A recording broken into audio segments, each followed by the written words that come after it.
Hello বন্ধুরা, welcome to my channel. বন্ধুরা, আজকে নিয়ে চলে এসেছি একটা নতুন ভিডিও। এলএসজি ম্যাচে কেকেআরের প্লেইং 11 এবং নারিন কি ক্যাপ্টেন হতে চলেছে? পাতিরা নাকি এই ম্যাচে খেলবে? বিস্তারিত জানতে দেখো ভিডিওটি। চলো বন্ধুরা, সরাসরি ভিডিওটি শুরু করা যাক। বন্ধুরা, এটা কিন্তু কেকেআরের জন্য ডু অর ডাই ম্যাচ, অর্থাৎ ম্যাচ জিতলে প্লে অফে যাওয়ার সুযোগ থাকবে। অর্থাৎ কেকেআরকে কিন্তু এই ম্যাচটি জিততেই হবে। বন্ধুরা, অনেক জায়গা থেকে রিউমার্স বেরোচ্ছে যে এলএসজি ম্যাচে গান্ডু রাহানেকে ড্রপ করা হবে এবং তার জায়গায় আসবে রাহুল ত্রিপাঠী এবং ম্যানেজমেন্ট ক্যাপ্টেন্সির দায়িত্ব তুলে দেবে সুনীল নারিনের কাছে। বন্ধুরা, এটাই এখন কেকেআরের সব থেকে বড় খবর। বন্ধুরা, অনেকের প্রশ্ন যে মাথিসা পাতিরা নাকি এলএসজি ম্যাচে খেলবেন। বন্ধুরা, তোমাদের সবাইকে বলছি, কেকেআরের এমন খারাপ সময়ে কিন্তু পাতিরানা এলএসজি ম্যাচে শিওর খেলবে, অভিষেক নায়ার থেকে শিওর খেলাবে।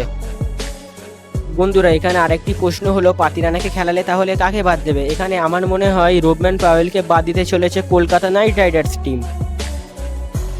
বন্ধুরা, আরেকটি বড় খবর হলো, যত পারো রিঙ্কু এবং অনুকূলকে আগে ব্যাট করতে পাঠাও, কারণ তাদের সেট হতে অনেকগুলি বল লাগে, আর আমরা জানি তারা একবার যদি সেট হয়ে যায় তাহলে তাদের বিধ্বংসী ইনিংস ব্যাট থেকে বেরোতে পারে।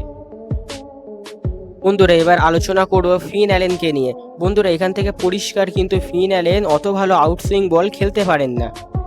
আমার মতে অ্যালেনকে এই ম্যাচে খেলানো উচিত, কারণ কলকাতা এই ম্যাচে আগে ব্যাটিং করুক বা পরে ব্যাটিং করুক, কেকেআরের কিন্তু প্রথম থেকে মারমুখী মেজাজ নিয়ে খেলতে হবে। টিম সাইফারও ভালো প্লেয়ার, কিন্তু তিনি প্রথম দিকে স্লো খেলেন।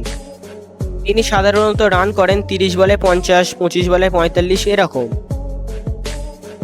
আর তুমি যদি অ্যালেনকে খেলাও, অ্যালেন এমন এক প্লেয়ার, পাওয়ার প্লেতে দাঁড়িয়ে গেলেই কলকাতার ভালোই রান উঠবে, এবং অ্যালেন নিজে দাঁড়িয়ে গেলে একা হাতে পাওয়ার প্লের মধ্যে ম্যাচ জেতানোর ক্ষমতা রাখে।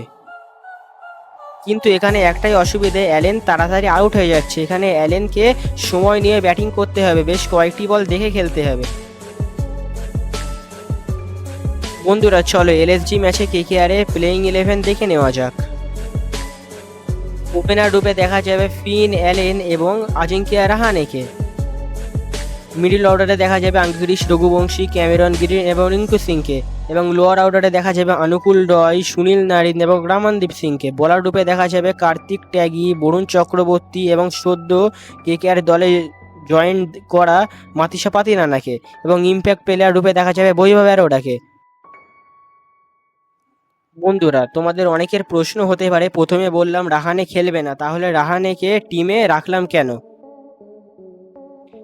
বন্ধুরা, এরা যতই খারাপ খেলুক, যত রিউমার্স বেরোক, কেকেআর কিন্তু এই গান্ডু রাহানে এবং বৈভব অরোরার সঙ্গেই যাবে। হ্যাঁ বন্ধুরা, এটাই ছিল আজকের ভিডিওটি ভালো লাগলে লাইক, কমেন্ট, শেয়ার, এবং ইউটিউব থেকে দেখলে সাবস্ক্রাইব করে দেবে, এবং ফেসবুক থেকে দেখলে চ্যানেলটিকে ফলো করে দেবে। ধন্যবাদ।